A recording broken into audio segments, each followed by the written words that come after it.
Assalamualaikum warahmatullahi wabarakatuh. Waalaikumsalam warahmatullahi wabarakatuh. Baiklah, sebelumnya saya mengucapkan terima kasih kepada Bapak Wakil Kepala Sekolah yang telah memberikan saya motivasi untuk melaksanakan desiminasi budaya positif. Dan tak lupa kepada rekan guru semua yang telah memberikan waktunya kepada saya untuk melakukan desiminasi ini. Baiklah, untuk mempersingkat waktu, pada kesempatan kali ini saya akan membahas mengenai yang pertama, perubahan paradigma, yang kedua, disiplin positif, kemudian motivasi perilaku manusia, kebutuhan dasar manusia, keyakinan kelas, segitiga restitusi, dan pengalaman belajar. Perubahan paradigma. Menurut psikiater Dr. William Glasser, dalam kontrol teori meluruskan miskonsepsi tentang makna kontrol itu sendiri. Bagaimana seseorang bisa berubah paradigma stimulus respon menjadi pendekatan teori kontrol. Karena stimulus respon ini cenderung membuat atau menguasai seseorang untuk menjadi apa yang kita inginkan. Nah, contoh perubahan paradigma stimulus respon atau teori kontrol, teori pilihan. Siapa sesungguhnya yang memiliki kontrol? Contohnya stimulus respon yang pertama, kita mencoba mengubah orang agar berpandangan sama dengan kita. Namun seharusnya kita berusaha memahami pandangan orang lain tentang kita, tentang dunia. Kemudian yang kedua, perilaku buruk dilihat sebagai suatu kesalahan. Dan yang seharusnya adalah semua perilaku itu memiliki tujuan.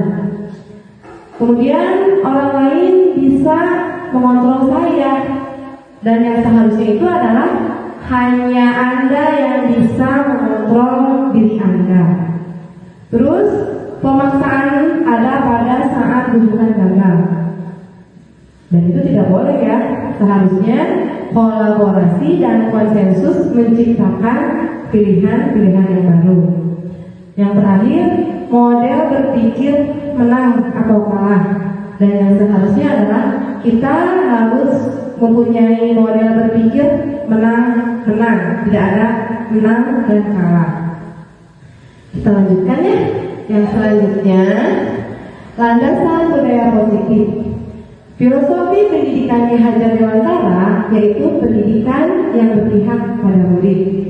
Yang kedua, standar nasional pendidikan khususnya di standar kompetensi kelulusan, standar pengelolaan pendidikan, standar pendidik dan tenaga kependidikan, dan standar proses.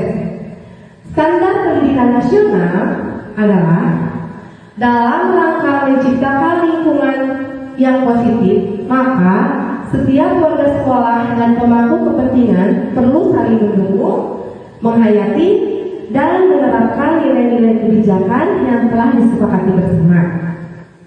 Untuk dapat menerapkan tujuan mulia tersebut, maka seorang pemimpin pembelajaran perlu berjiwa kepemimpinan sehingga dapat mengembangkan sekolah dengan baik agar terwujud suatu budaya sekolah yang positif sesuai dengan standar kompetensi pengelolaan yang telah ditetapkan. Tujuan mulia dari penerapan disiplin positif adalah agar terbentuk murid-murid yang berkarakter, berdisiplin, santun, jujur, peduli, bertanggung jawab, dan merupakan pembelajar sepanjang hayat sesuai dengan standar kompetensi lulusan yang diharapkan. Selanjutnya, budaya positif. Apa pengertian dari budaya positif? Budaya positif adalah suatu situasi yang terbentuk dari kebiasaan-kebiasaan yang memiliki nilai kebajikan sehingga terciptanya lingkungan yang menyenangkan, aman, nyaman untuk murid bertumbuh serta dapat menjaga dan melindungi setiap murid dari hal yang kurang bermanfaat atau mengganggu proses perkembangan potensi murid. Bagaimana? Bisa dipahami? Ya. Iya, kita lanjutkan ya. Apa itu makna disiplin positif? Dalam rangka menciptakan lingkungan positif, salah satu yang kita tinjau kembali adalah penerapan disiplin di sekolah kita. Disiplin ini merupakan usaha seorang untuk mengontrol dan menguasai dirinya sendiri untuk memilih tindakan yang mengacu pada nilai-nilai kebajikan universal yang dirinya dihargai agar tercapai tujuan mulia yang diinginkan. Hal ini juga berarti orang tersebut dapat menyeimbangkan antara hak dan kewajiban serta dapat bertanggung jawab atas segala yang dilakukannya. Disiplin diri atau kontrol diri haruslah berasal dari dirinya sendiri, bukan dengan adanya rujukan atau paksaan dari orang lain. Oke. Bapak pendidikan kita Ki Hajar Dewantara menyatakan bahwa di mana ada kemerdekaan, disitulah harus ada disiplin yang kuat. Sungguh pun disiplin itu bersifat self-disiplin, yaitu kita belajar yang mewajibkan kita dengan sekeras-kerasnya. Tetapi itu sama saja, sebab kalau kita tidak cakap melakukan self-disiplin, wajiblah penguasaan lain mendisiplinkan kita. Dan peraturan demikian itulah harus ada di dalam suasana yang merdeka. Ki Hajar Dewantara, Pemikiran Konsepsi Keteladanan Sikap Merdeka, cetakan 5 tahun 2013, halaman 470, bisa dilihat ya di sana. Selanjutnya adalah nilai kebajikan. Dr. William pada teori kontrol pada tahun 1984 menyatakan bahwa setiap perbuatan memiliki suatu tujuan, dan Diane Goshen pada tahun 1988 menemukan bahwa dengan mengaitkan nilai-nilai kebajikan yang diyakini seseorang, maka motivasi intrinsiknya akan terbangun sehingga menggerakkan motivasi dari dalam untuk dapat mencapai tujuan mulia yang diinginkan. Salah satu tujuan mulia dalam pendidikan kita mengerucut pada profil pelajar Pancasila. Ada yang tahu? Yang pertama, ya, beriman dan bertakwa kepada Tuhan Yang Maha Esa dan berakhlak mulia. Yang kedua, berkebinekaan global. Yang ketiga, gotong royong. Keempat, mandiri. Kelima, bernalar kreatif dan bernalar kritis. Mungkin sekarang sudah diterapkan di sekolah kita ya tentang profil pelajar Pancasila, dan sedikit demi sedikit sudah kita pahami.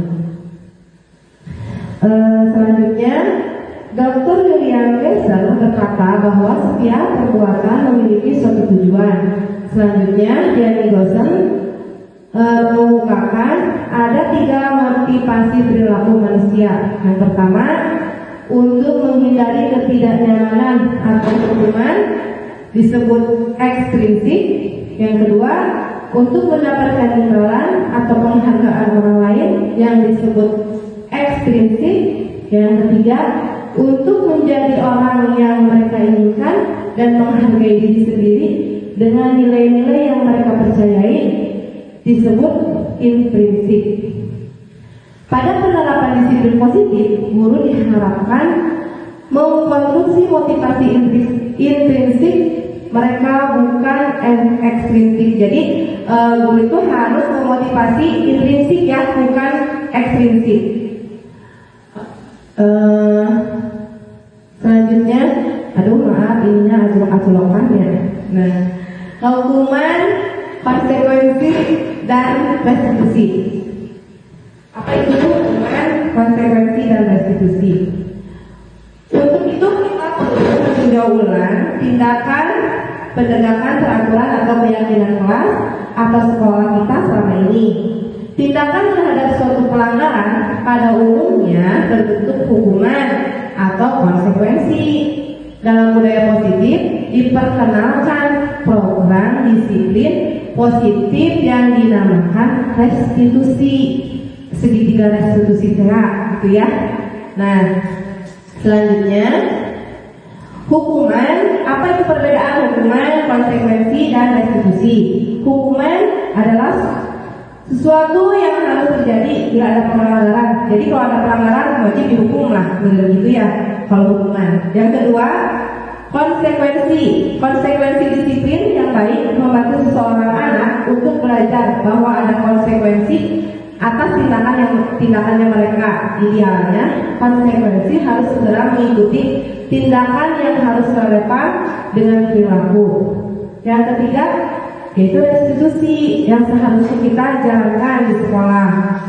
Restitusi adalah proses menciptakan kondisi bagi murid untuk memperbaiki kesalahan mereka sehingga mereka bisa kembali pada kelompok mereka dengan karakter yang kuat menurut Gosen pada tahun 2004. Restitusi juga merupakan proses kolaborasi yang mengajarkan murid untuk mencari solusi untuk masalah mereka dan membantu murid berpikir tentang orang seperti apa yang mereka inginkan dan bagaimana mereka harus memperlakukan orang lain. Baik, inilah perbedaan hukuman, konsekuensi, dan restitusi. Mungkin rekan-rekan sudah bisa memahami perbedaannya? Ya, terima kasih. Untuk selanjutnya perbedaan hukuman dan konsekuensi. Ibu, Bapak, Witi, Abi, ya, Cangde.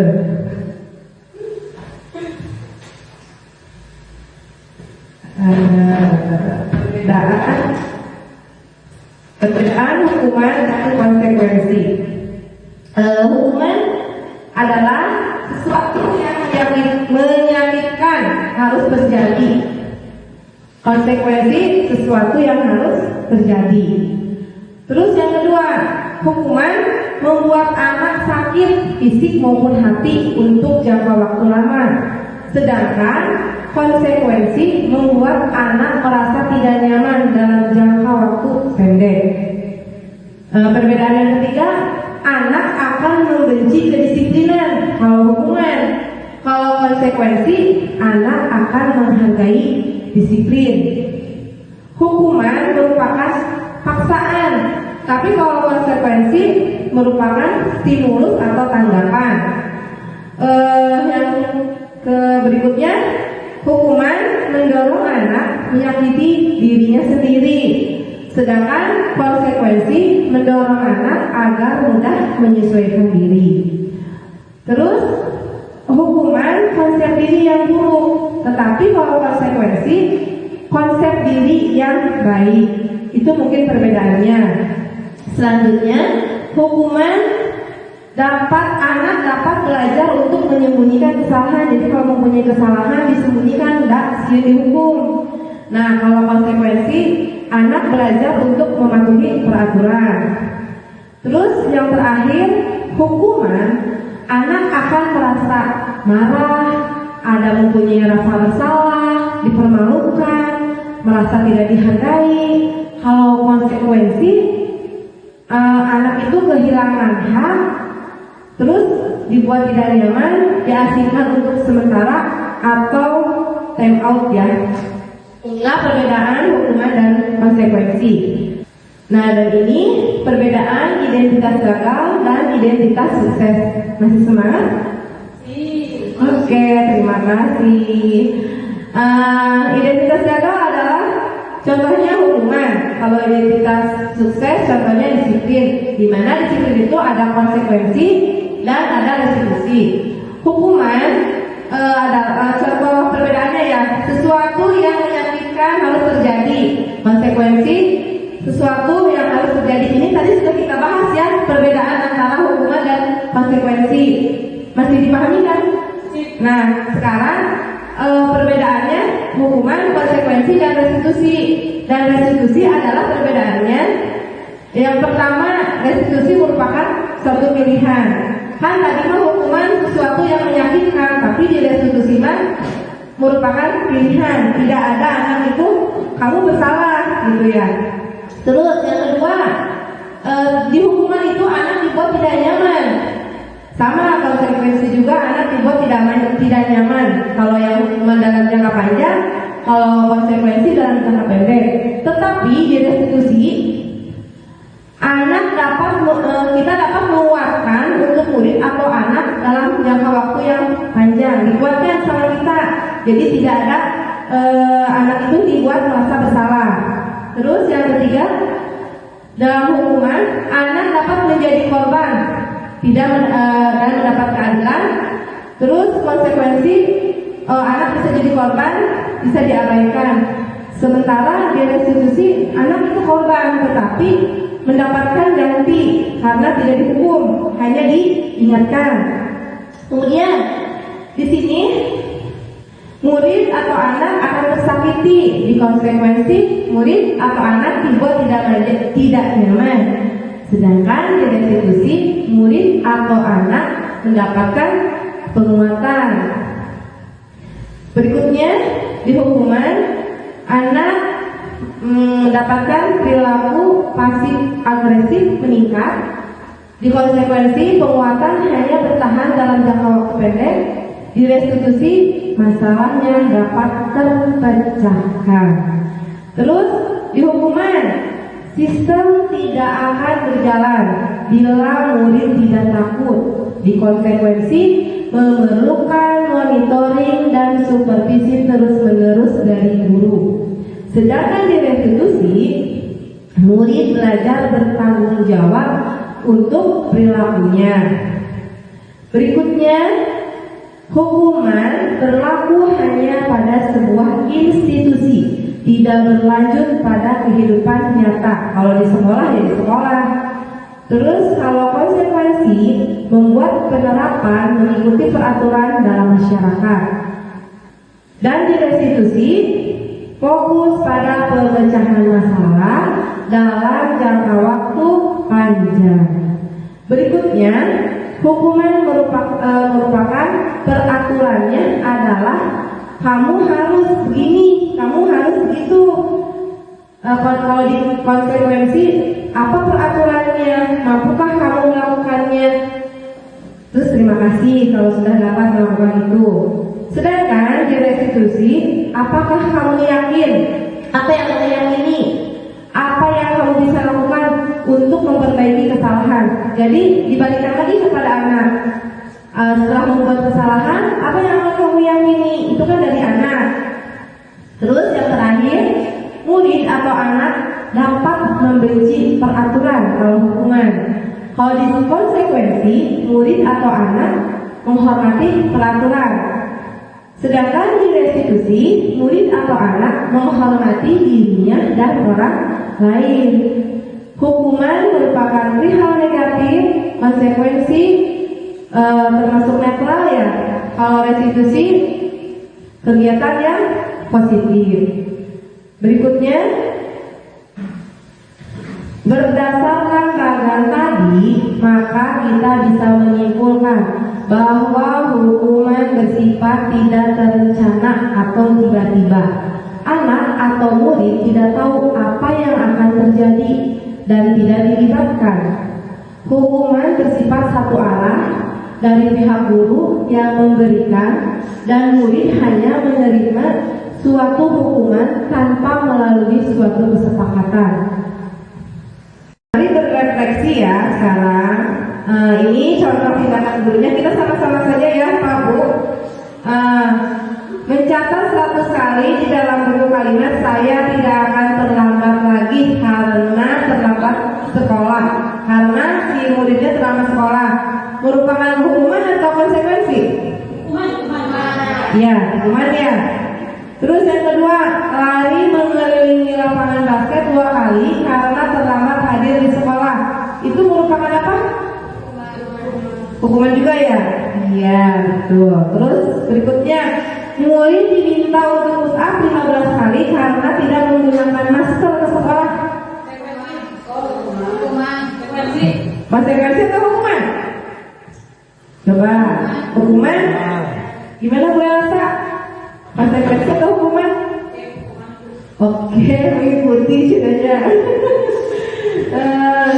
Terus yang berikutnya, menggantikan kertas tugas teman yang telah dicoret-coret. Konsekuensi? Ya, konsekuensi ya. Terus membersihkan tumpahan air di meja tulis karena tersenggol pada saat belajar. Termasuk apa? Konsekuensi. Berikutnya, murid disuruh untuk mengenakan sepatu seharian di sekolah karena tidak mengenakan sepatu hitam. Hukuman. Tuh. Terus berikutnya, lari mengelilingi lapangan basket 2 kali karena terlambat 10 menit untuk pelajaran PJOK. Hukuman konsekuensi? Termasuk hukuman. Bisa dipahami?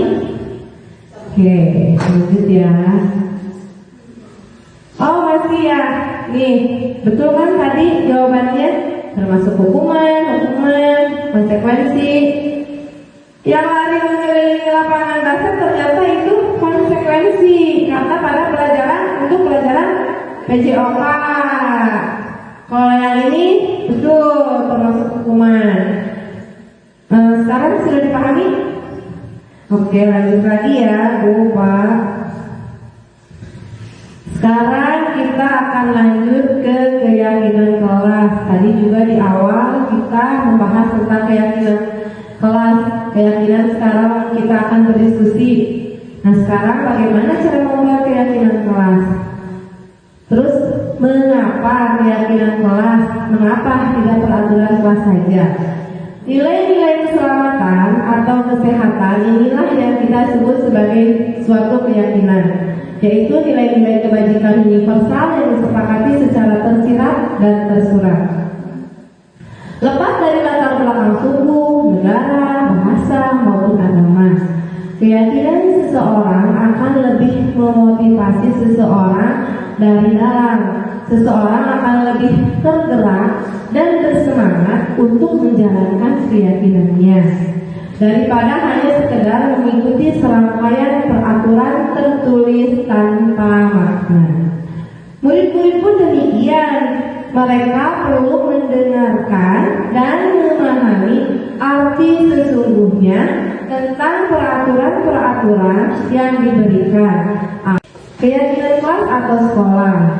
Ini ada perbedaan antara keyakinan dan peraturan. Kalau keyakinan, nantinya kita tertuju pada motivasi intrinsik, nilai-nilai kebajikan, profil pelajar Pancasila. Profil pelajar Pancasila itu sendiri ada beriman dan bertakwa kepada Tuhan Yang Maha Esa dan berakhlak mulia, berkebinekaan global, mandiri, gotong royong, bernalar kritis dan kreatif. Sementara peraturan hanya motivasi ekstrinsik. Kemudian, prosedur pembentukan keyakinan kelas atau sekolah. Yang pertama, mempersilahkan warga sekolah atau murid-murid sekolah atau kelas untuk bercurah pendapat tentang peraturan yang disepakati di sekolah atau di kelas. Dibebaskan ya kepada anak-anak apa keyakinan kelas yang akan kita sepakati. Yang kedua, mencatat semua masukan-masukan para murid atau warga sekolah pada papan tulis atau di kertas besar, kertas berukuran poster, di mana semua anggota kelas atau warga sekolah bisa melihat hasil curahan pendapat. Yang ketiga, susunlah keyakinan kelas sesuai dengan prosedur pembentukan keyakinan sekolah atau kelas. Gantilah kalimat-kalimat dalam bentuk negatif menjadi positif. Yang keempat, tinjau kembali daftar curah pendapat yang sudah dicatat. Tinjau ulang keyakinan sekolah atau kelas secara bersama-sama. Yang kelima, setelah keyakinan sekolah atau kelas selesai dibuat, maka semua warga kelas dipersilahkan meninjau ulang dan menyetujui dengan menandatangani keyakinan sekolah atau kelas tersebut, termasuk guru dan semua warga atau semua murid. Yang keenam, keyakinan sekolah atau kelas selanjutnya kita bisa diletakkan di dinding kelas di tempat yang mudah dilihat oleh semua warga kelas. Nah, ini contoh budaya positif di sekolah ya. Kami adalah pelopor pendidikan peserta cerdas berkarakter. Kita hari Senin suka upacara. Pada hari Jumat kita suka pembiasaan membaca surat Yasin. Pada hari Sabtu disebut Sabtu Ceria, kita suka melaksanakan olahraga yang senang sebelum pembelajaran. Terus aku Indonesia, aku berbineka. Terus pada ini yang pada hari Senin contohnya kita melakukan upacara bendera. Selanjutnya, sekarang kebutuhan dasar manusia. Seluruh tindakan manusia memiliki tujuan tertentu. Semua yang kita lakukan adalah usaha terbaik kita untuk mendapatkan apa yang kita inginkan. Ketika kita mendapatkan apa yang kita inginkan, sebetulnya saat itu kita sedang memenuhi satu atau lebih dari satu kebutuhan dasar kita. 5 kebutuhan dasar manusia: bertahan hidup, penguasaan, kasih sayang dan terima kasih, kebebasan, kesenangan. Itu ya. Terus 5 posisi kontrol. Diane Dawson ada bukunya Restructuring School Discipline pada tahun 1998. Maafin Pak Lewolnya. Mengemukakan bahwa guru perlu meninjau kembali penerapan disiplin di dalam ruang-ruang kelas mereka selama ini, apakah telah efektif, apakah berpusat, memerdekakan dan memandirikan murid, bagaimana dan mengapa. Melalui serangkaian riset dan berdasarkan pada teori kontrol Dr. William Glasser, Gosser berkesimpulan ada 5 posisi kontrol yang diterapkan oleh guru, orang tua, ataupun atasan dalam melakukan kontrol. Kelima posisi kontrol tersebut adalah penghukum, pembuat rasa bersalah, teman, pemantau, dan manajer. 5 posisi kontrol guru. Yang pertama tadi adalah penghukum. Gimana itu penghukum? Guru yang menjalankan posisi penghukum senantiasa mengatakan bahwa sekolah memerlukan sistem atau alat yang dapat menekan murid-murid lebih dalam lagi. Ketika murid melanggar, maka guru akan memberikan hukuman, baik hukuman fisik maupun verbal. Yang kedua, membuat rasa bersalah. Pada posisi ini, guru akan bersuara lembut, namun guru akan menciptakan suasana yang tidak nyaman bagi murid, sehingga murid akan merasa bersalah atau rendah diri. Yang ketiga, memposisikan diri sebagai teman. Guru pada posisi ini tidak akan membuat murid tidak nyaman, namun akan berusaha mengontrol murid dengan persuasi atau bujukan. Yang keempat, pemantau. Guru dalam posisi ini akan mengawasi murid berdasarkan peraturan yang berlaku. Guru akan menindaklanjuti pelanggaran murid dengan menerapkan teori stimulus, respon, dan memberikan konsekuensi yang sesuai. Yang kelima adalah manajer. Dalam posisi ini, guru akan berdiskusi dengan murid, mempersilahkan mereka mempertanggungjawabkan perilakunya, mendukung murid agar dapat menemukan solusi atas permasalahannya sendiri. Perilaku kontrol negatif dan perilaku kontrol positif, terus kontrol diri. Perbedaannya ya. Perilaku kontrol negatif sebagai penghukum atau membuat merasa bersalah. Perilaku kontrol positif sebagai teman atau pemantau. Terus kontrol diri adalah sebagai manajer. Guru berperan dalam hukum, menghadik, menunjuk, menyakiti atau menyindir, membuat rasa bersalah. Contohnya berceramah menunjukkan kekecewaan yang mendalam. Sebagai teman, membuat alasan-alasan untuk murid-muridnya. Pemantau, menghitung dan mengukur. Sebagai manajer, mengajukan pertanyaan-pertanyaan. Bagaimana dipahami? Bisa dibaca ya, dampak pada murid dan sebagainya sudah ada. Oke, yang ketiga adalah segitiga restitusi. Yang dilakukan dalam buku Restructuring School Discipline pada tahun 2001 telah merancang sebuah tahapan untuk memudahkan para guru atau orang tua dalam melakukan proses untuk menyiapkan anaknya untuk melakukan restitusi, bernama segitiga restitusi atau restitution triangle.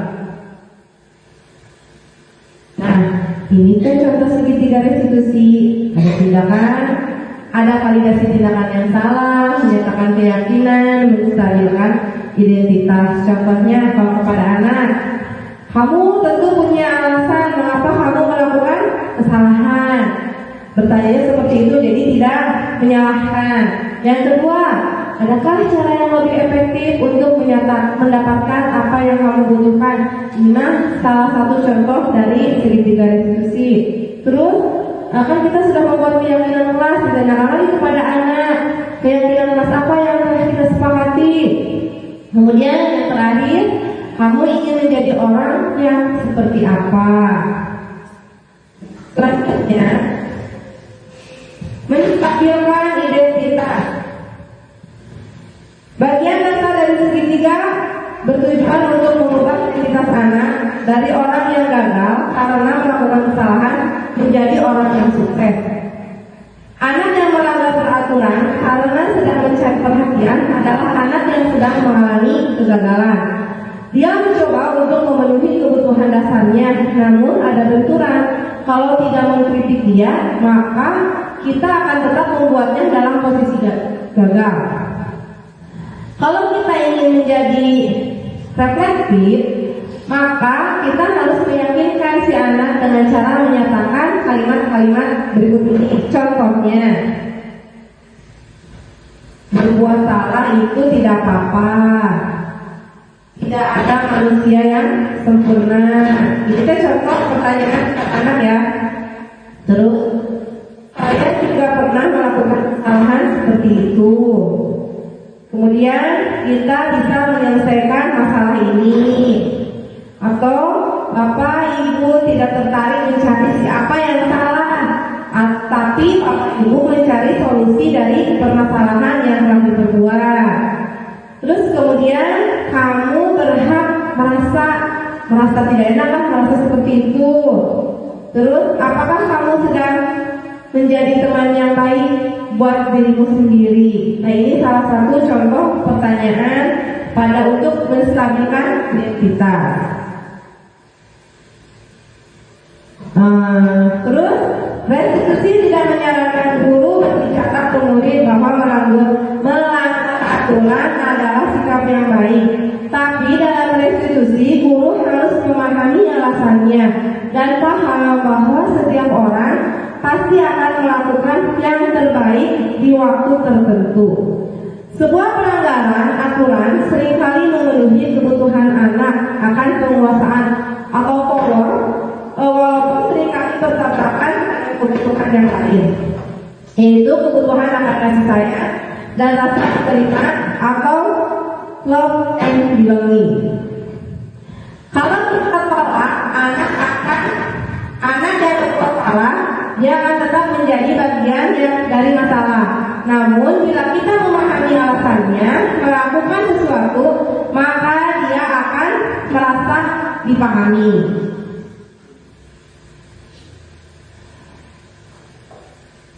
Sisi ketiga yaitu menyatakan keyakinan. Teori kontrol menyatakan bahwa kita pada dasarnya termotivasi secara internal. Ketika identitas sukses telah tercapai pada langkah 1 dan tingkah laku yang salah telah divalidasi pada langkah 2, maka anak-anak akan siap untuk dihubungkan dengan nilai-nilai yang dia percaya dan berpindah menjadi orang yang dia inginkan. Pertanyaan-pertanyaan di bawah ini menghubungkan keyakinan anak dengan keyakinan kelas atau keluarga. Contohnya, apa yang kita percayai sebagai kelas atau apa yang kita percaya sebagai kelas atau keluarga. Yang kedua, apa nilai-nilai umum yang telah kita sepakati. Terus, apa bayangan kita tentang kelas yang ideal? Kamu mau jadi orang seperti apa? Penting untuk menanyakan ke anak kehidupan seperti apa nantinya yang mereka inginkan. Apa kamu tidak menjadi orang yang sukses, bertanggung jawab, atau bisa dipercaya? Kebanyakan anak akan menyatakan iya, tapi mereka tidak tahu bagaimana menjadi orang seperti itu. Guru dapat membantu dan bertanya seperti apa jika mereka menjadi orang seperti itu.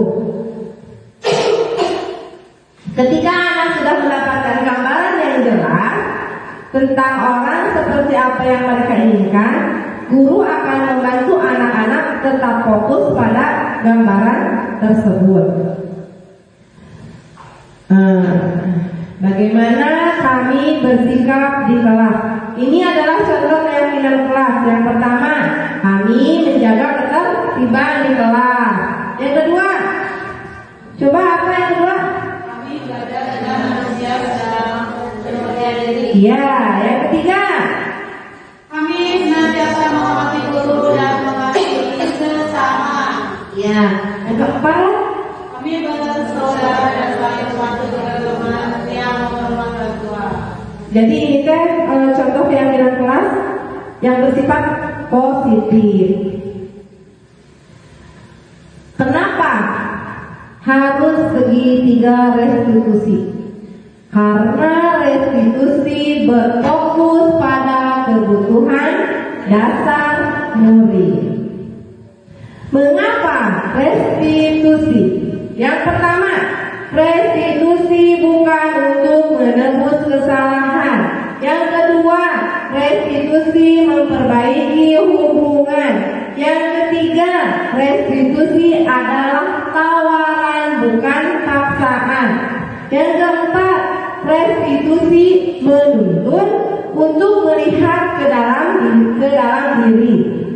Berikutnya, restitusi mencari kebutuhan dasar yang mendasari tindakan. Restitusi diri adalah cara yang paling baik. Restitusi fokus pada karakter bukan tindakan. Restitusi menguatkan.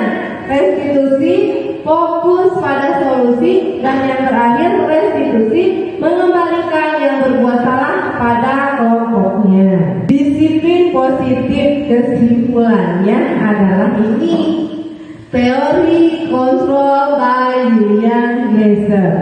Yang pertama, Anda tidak bisa mengontrol orang lain, hanya Anda yang bisa mengontrol diri Anda.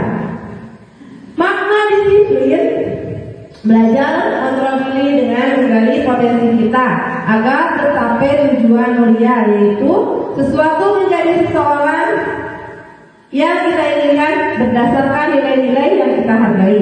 Yang kedua, semua perilaku memiliki tujuan. Teori motivasi untuk menghindari hukuman, untuk mendapatkan imbalan, termasuk motivasi intrinsik. Yang ketiga, untuk menghargai diri sendiri, nilai-nilai kebajikan universal.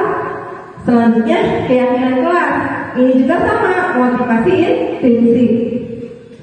Kemudian yang ketiga, model berpikir menang-menang, kolaborasi, dan konsensus menciptakan pilihan-pilihan baru. Yang 5 posisi kontrol. 1. Menghukum, membuat rasa bersalah, teman, pemantau, manajer. Dari 5 posisi kontrol ke segitiga restitusi, menstabilkan identitas, validasi kebutuhan, dan menyatakan keyakinan kelas. Terakhir, realitas atau kebutuhan kita berbeda. Kita berusaha memahami pandangan orang lain tentang dunia. Setiap orang memiliki gambaran berbeda. 5. Kebutuhan dasar manusia: penguasaan, kasih sayang dan terima kasih, kesenangan dan kebebasan. Baik, rekan-rekan, Bapak, itulah yang bisa saya paparkan. Mudah-mudahan ilmu yang saya berikan hari ini bisa bermanfaat, khususnya untuk saya, umumnya untuk kita semua, dan bisa diimplementasikan di sekolah. Terima kasih. Wassalamualaikum warahmatullahi wabarakatuh.